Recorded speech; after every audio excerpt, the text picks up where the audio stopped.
Kalian semuanya masih ingat dengan M. Tahir, pemain yang pernah mengkritik naturalisasi? Kayaknya kita itu selevel lah dengan mereka.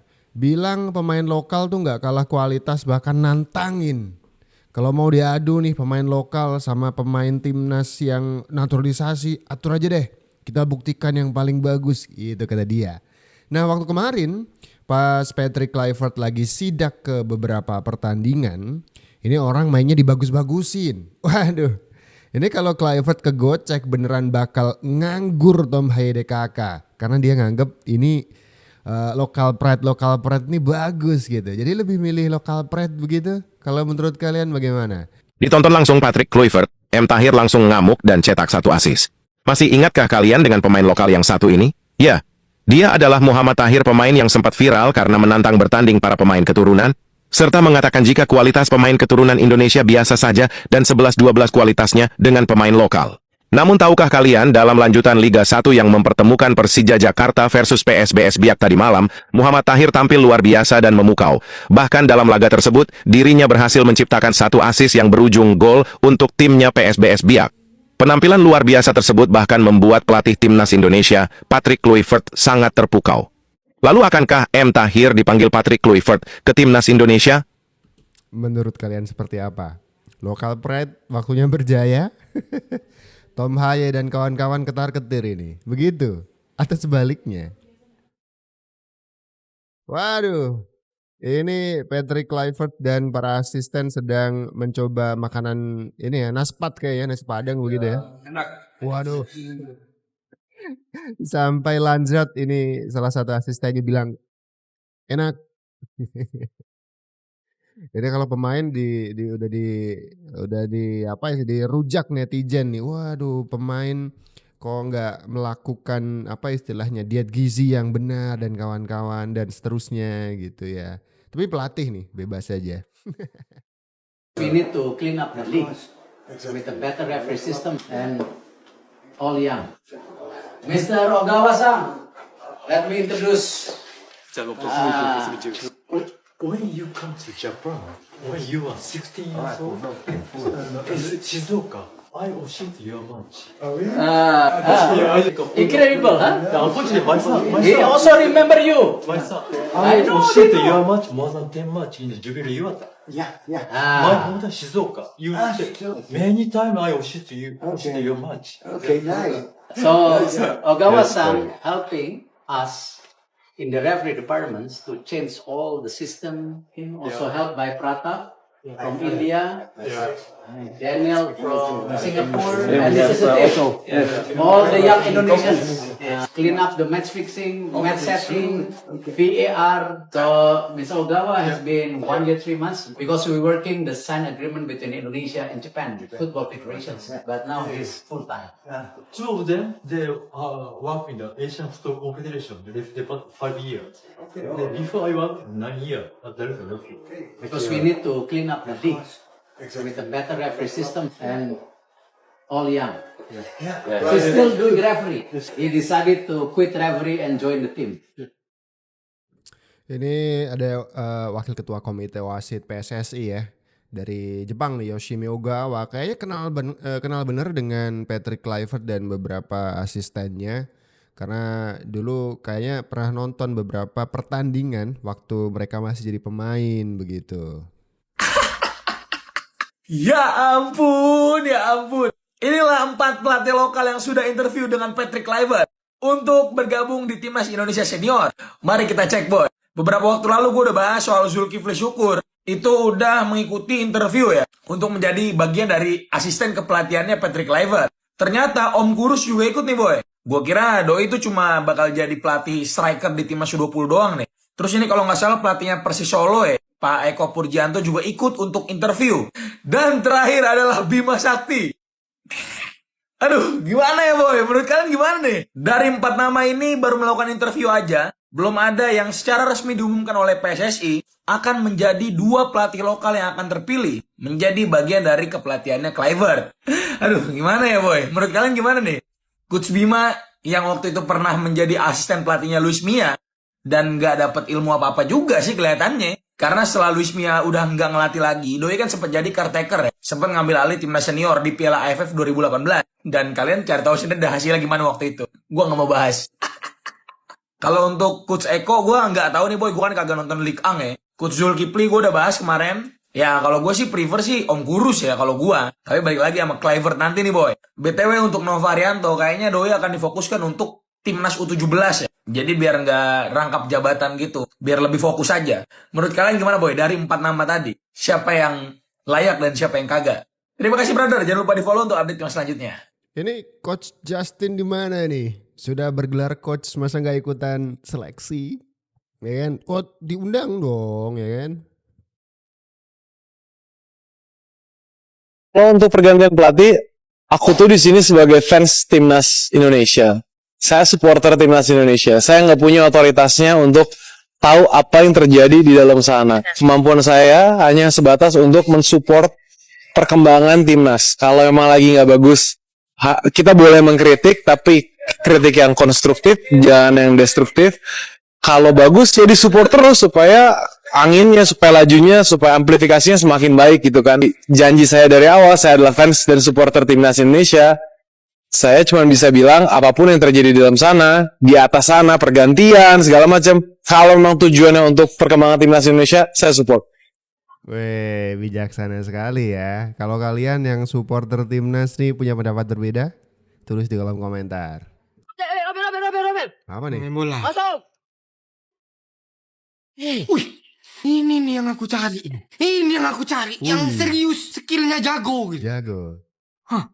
Wes, Mantap. wow, betulan guys, betulan jago. Wih, bisa gitu, bisa gini deh.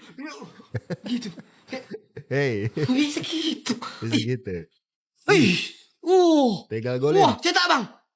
Oh enggak, dia mau melewati gawangnya doang. Mau diapakan ini? Nggak jadi gol dong. Guys. Ini main bola atau ngapain? Wih, ada motor. Lewati motor. Wah, yang kayak gini nih timnas butuh. Nih kayak gini nih harus Timnas dicari butuh timnas nih. orang-orang kayak gini. Wih, bisa deh orang kayak gitu. duduk nggak ada Sambil salah ngamping ya. gitu Kok nggak ada gitu ya Dilawan. punya skill kayak gini gitu pemain timnas kita atau pemain sepak bola yang lokal-lokalnya. Keren kali. Mau kemana? Bang. Pantas lah. Pantas timnas nggak bisa nyari dia. Dia udah ada keduluan dicari tim SAR ya. Dia udah keduluan. Jadi Pantesan timnas tuh gak bisa ngerekrut dia, gak bisa nyari dia lagi ada di mana gitu ya. Soalnya tim SAR juga belum ketemuin gitu. Kan tadi jatuh kemana gitu. Kebanyakan tingkah sih ya kan. Bagus sih, cuma susah juga nih kalau misalnya masuk timnas. Susah diatur, disuruh passing gak dipasing-pasing, dimainin sendiri gitu ya. Dibawa sendiri bolanya. Gak jadi main bola dong. Waduh, ini menarik nih teman-teman semuanya. Sebulan lagi kita masuk ke bulan Ramadan.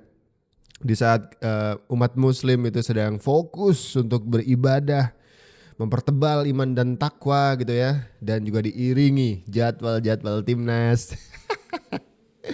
Ini gak sabar juga nunggu bulan Ramadan, timnas Indonesia bakal ada banyak sekali jadwal main ya. Misalkan 28 Februari nanti itu akhir bulan ya. Itu awal tarawih. Kemudian 1 Maretnya awal puasa, 20 Maret itu versus Australia. Kemudian 25 Maret versus Bahrain. Takbiran di GBK. Bos. 5 Juninya versus China dan 10 Juni itu versus Jepang. Semoga saja masuk ke Pildun. Amin gitu. Baca komentar timnas mode Ramadan aktif. Wah, timnas mode Ramadan gimana tuh modelnya? 2025 nggak minta yang aneh-aneh, cuma mau minta Indonesia lolos Pildun. Amin. Itu doa orang berpuasa nanti pasti banyak didengar oleh Tuhan ya. Amin. Ini ada Tante Sari Ramadan bro. Namanya Tante. Amin Allahumma amin. Amin. Oke. Banyak yang mendoakan. Iyalah kita supporter timnas gitu. Pengen juga nih timnas kita masuk ke gelaran Piala Dunia. Biar seluruh mata insan sepak bola dunia itu bisa mengakui dan bisa menikmati skill-skill dari pemain Indonesia itu gak kalah jago guys ya kan. Dikarenakan waktu yang mepet untuk persiapan, Alex Pastur akan melobi klub pemain timnas agar lebih cepat melepas pemain. Yaitulah yang akan dilakukan oleh Alex Pastur. Pada bulan Maret mendatang, Kluivert dan para asistennya punya waktu yang mepet untuk mempersiapkan skuad timnas Indonesia. Apalagi tidak ada laga uji coba sebelum melawan Australia di tanggal 22 Maret mendatang. Maka dari itu, Pastur akan coba melobi klub para pemain diaspora di Eropa agar melepas para pemain timnas lebih cepat, setidaknya 10 hari sebelum laga lawan Australia, sehingga persiapan bisa dilakukan sedini mungkin. Oke, ini kayak emang mepet banget ya. Pergantian pelatih juga udah mepet. Ini persiapan menuju first match yang akan ditangani langsung oleh Patrick Kluivert dan kawan-kawan. Kawan-kawan, kayak temenan aja ya kita ya.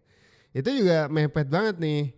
Makanya ada kepentingan buat Patrick Kluivert dan jajarannya untuk bisa melobi tim-tim yang akan sekiranya diambil pemainnya nanti untuk berlaga di tim nasional Indonesia, untuk bisa lebih dini, lebih cepat buat ngelepas pemainnya biar bisa ini ya TC gitu ya, biar bisa latihan bareng, lebih mengenal. Kalau biasanya lebih mengenal tuh antar sama pemain gitu ya, biar Klopp ini enggak lebih mengenal pemain ke pelatihnya baru soalnya. Kan gitu.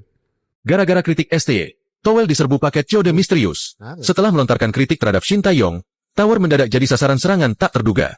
Berbagai paket misterius dengan sistem pembayaran Chode terus berdatangan ke rumahnya, dikirim oleh pengirim tak dikenal. Tak berhenti di situ. Data pribadi hingga informasi anak-anaknya hingga istrinya Towel dibongkar oleh hacker dan disebarluaskan di media sosial.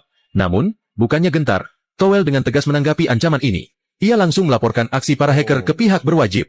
Respect ke pengirim. Respect. Kenapa yang di respect ke pengirimnya? Ini tuh menteror Bung Towel. Saya jadi bersimpati gitu ke pengirimnya. Dukung berarti ya. Malu lah STY. Udah 5 tahun belum memberikan apa-apa. Harus malu. Sportsmanship-nya harus muncul. Bang Usirada jangan kemana-mana bang. Bang Egy. Iya ya. STY. Oh iya, saya mau bilang buat pengamat sepak bola gimana? Kalian harus baik. Dukung dan support timnas saja, nggak usah bacot. Nonton, diam. Nonton diem. Ya. Kalau mengkritik boleh, cuman ketika timnas berlaga semuanya harus satu suara, dukung timnas. Jangan bacot. Kita baca komentar lagi. Satu kata buru Towel, jangan sampai lepas. Waduh, kayak berburu di hutan gitu ya. Santos, gue lebih malu timnas kena banned FIFA lowel. Iya bener sih. Towel hama. Netizen tuh serem-serem komentarnya. Ada cukup 3. Gue barisan Towel dan Coach Just. Ada yang belain guys. Coba nih. Ini komentar dari cukup 3. Gue di barisan Towel dan Coach Justin. Coba nih ada 91. 91 balasan ya kan, netizen yang lain menyerang. 700 apa nih? Tetap ST minimal sampai keluar. Oh udah ini udah cabut. Cair 700.000 apa nih? Greg lebih nasionalis daripada Bung Towel. Wah iya ini ya kan, komentarnya lebih adem gitu dibaca, ditonton dan juga didengarkan begitu istilahnya ya. Di segmen sebelumnya Bung Toel ini menarik kalau kita ngomongin bolanya. Kita nggak ngomongin politik bola ya, kita ngomongin bolanya nih. Tadi Bung Toel bilang pelatih sebelumnya terlalu negatif mainnya, terlalu bertahan. Iya, oke. Gini, saya lebih tertarik sebenarnya gini.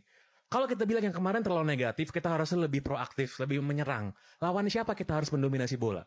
Lawan Jepang nggak mungkin. Kita kemarin kalah 4-0, udah kelihatan beda kelas di situ. Ini langganan Piala Dunia bos, ngalahin Jerman, ngalahin Spanyol di Piala Dunia sebelumnya, gitu. Lawan siapa? Mungkin lawan Cina sama Bahrain bisa lah. Tapi lawan Australia, lawan Arab. Kita kan tahu ya menonton bola ya. Tim yang lebih defensif adalah tim yang menganggap dirinya secara kualitas itu di bawah dari tim lawan ya. Ini sebenarnya kalau kita ngomongin, nah saya senang nih kalau udah ngomongin bolanya nggak ngomongin politiknya nih. Kalau filosofi total football Rinus Michels ya, Johan Cruyff dan turunannya, filosofinya kan adalah semakin lama megang bola, semakin banyak peluang untuk bikin gol. Ya. Tapi ada antitesisnya. Ini school of thought-nya Jose Mourinho. Semakin banyak megang bola, semakin besar peluang bikin kesalahan. Sehingga lawan bisa bikin gol. Ini dua filosofi bola yang berbeda. Nah ini sebenarnya menarik untuk kita kaji. Kita semua pengen Kluivert menang, nggak ada. Mau suka atau enggak, mau fans Shin Tae-yong atau enggak. Semua pengen lihat timnas Indonesia menang. Cara menangnya gimana? Apakah kita bisa dominate Australia nanti di kandang lawan?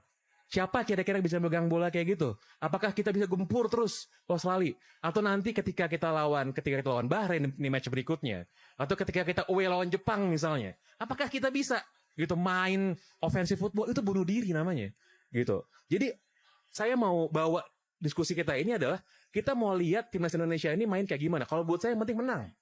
Gitu, yang penting menang. Nggak ada hadiah untuk sepak bola indah, nggak ada. Belanda total football pernah juara dunia nggak pernah. Sorry Bang Doel, nggak pernah.